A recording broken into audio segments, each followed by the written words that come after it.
It's the first film in the entire Rocky franchise to not feature Sylvester Stallone, and it's also the first movie ever directed by star Michael B. Jordan. How do these things affect Creed 3? Let's talk about it.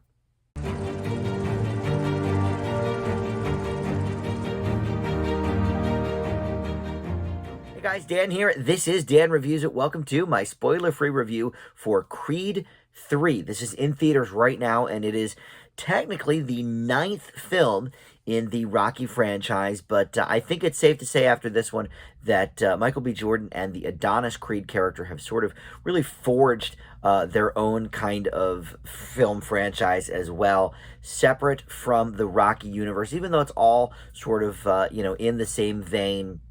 But since this is the first one not to feature Sylvester Stallone as Rocky Balboa, I think it makes sense that this is the one that sort of forges its own path. So we're going to talk about all of that, plus Michael B. Jordan as a director here in just a moment. But first, I want to welcome you into Dan Reviews It. Thank you for finding this video. Tons of great movie and TV reviews on the channel, and I would love it if you would think about subscribing down below there, or even hit that notification bell too, to get all of the alerts for my new videos. I try to drop a new video every single day, or just about, and so far I've been doing pretty well with that in 2023 anyway. All right, so let's talk about this movie, shall we? The basic plot, I will say, even though Sylvester Stallone does not return, a lot of the people from the other two Creed movies are here, including Tessa Thompson and Felicia Rashad as Adonis's mother. But newcomer Jonathan Majors is the big bad in this movie, the big foil. They were childhood friends, these characters, Adonis Creed and Damian Anderson, who is played by Jonathan Majors. And we see a little bit through flashbacks throughout the movie about their upbringing and how close they were, and then what transpires, through the present day, which I won't even really go into. I feel like the posters actually spoiled this movie, any more than probably I'm going to do. And if not, the trailer probably did it for you too. But in any event, we figure out sort of what the backstory is here. And Damian was a former child prodigy in boxing, and he wants to be a huge star in that world again, and asks Adonis for help, but he has sort of retired from the ring and that sort of thing. So, all right. Anyway, so my history with the franchise, look, I'm from Philadelphia, so, I grew up sort of around the whole Rocky mystique. I actually didn't watch the movies until probably about 10 or 12 years ago. Actually, Rocky Balboa might have been the first one that I ever saw in the whole franchise, because that was 2006, and I was working at Hollywood Video at the time, so I thought, all right, well, even though I've never seen a Rocky movie, I guess I'll check this out. Very, very good. It's still among my favorite of the franchise. But in terms of the Creed movies, I thought the first one was really solid. I loved what they did, and no spoilers here, what they did with the Rocky character and how they sort of integrated all of that into this new character, Adonis Creed, who was Apollo's son. The second Creed I thought was okay, but I have to be honest, I don't really remember much about it in terms of like plot points and stuff. I don't really know. So this one, sort of, I was excited to see, but after a kind of lackluster second one, again, I would have to go back and look at my grade. I'm sure it was probably still kind of in that like B minus range. But the first one was like really good, So Sylvester Stallone's absence from this movie is quite honestly not felt, which is surprising to say, because I really think, he was such a strong force, obviously, in the original series. Clearly it was named after him. But even in the first Creed movie, I mean, it was like his story was, I would say, more compelling than the Adonis story. And in the second one, I don't even really, again, remember a lot about it. I don't remember much about what Sylvester Stallone's character was doing. What was Rocky's part in number 2? I don't know. So now in this third one, it really, I think it would have been shoehorned in to have Rocky in it. Now, of course, if he were to be in it, the script probably would be a bit different, and they would have, made some room for him that made sense. But to be honest, I didn't miss him in this movie. So that was a bit shocking. This is also the first Rocky movie that does not take place mostly in and around Philadelphia. Adonis has become a worldwide boxing star, so it takes place in a little bit in South Africa in the beginning, and then in I guess Vegas or something. But Philadelphia has been the backdrop for this franchise since the beginning, obviously.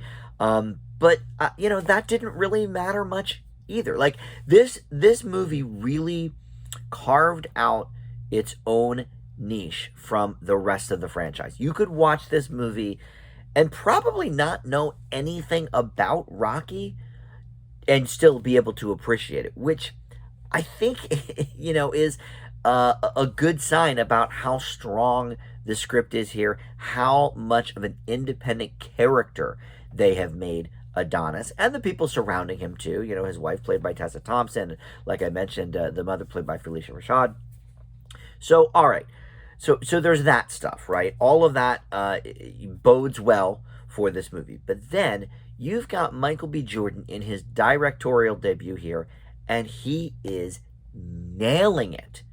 The fight scenes are some of the best, I think, in the series. He really has a knack and an eye for those. But in some of the more dramatic scenes, the more conversational stuff, I think that was shot really well also.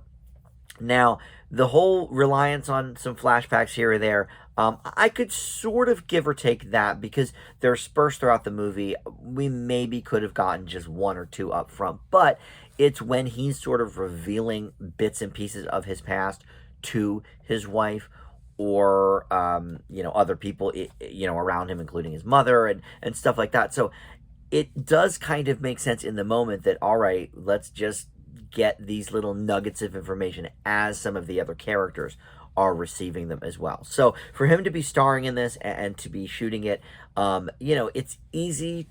I shouldn't say easy because it's not, but easier probably to film a more dramatic film that's a little more conversational, whatever. But he is like shooting actual boxing sequences, fight sequences, and I don't think that is necessarily that easy to do. Not that directing's easy at all. I'm not a director, obviously, but it would have been, I think, easier maybe for his first movie to be more of a straight drama or something like that rather than having action sequences involved. But he is just killing it here. So I look forward to what he's going to do in the future as a director. And then you've got Jonathan Majors, who I was just singing his praises with the latest Ant-Man movie. He's great here as well. And it's interesting because his character is not in certain circumstances completely dissimilar from the character he plays in Ant-Man and the Wasp: Quantumanium, the villain character there. He's obviously not as world dominating here, but he certainly wants to be dominant in the sport of boxing, and he wants to use Adonis to make that happen. And so there's actually maybe a few shades that are similar there. But he's a great actor as well. The biggest downfall of the movie, I would say, is that it is a bit routine in terms of a Rocky movie, in terms of a boxing movie, in terms of a sports movie.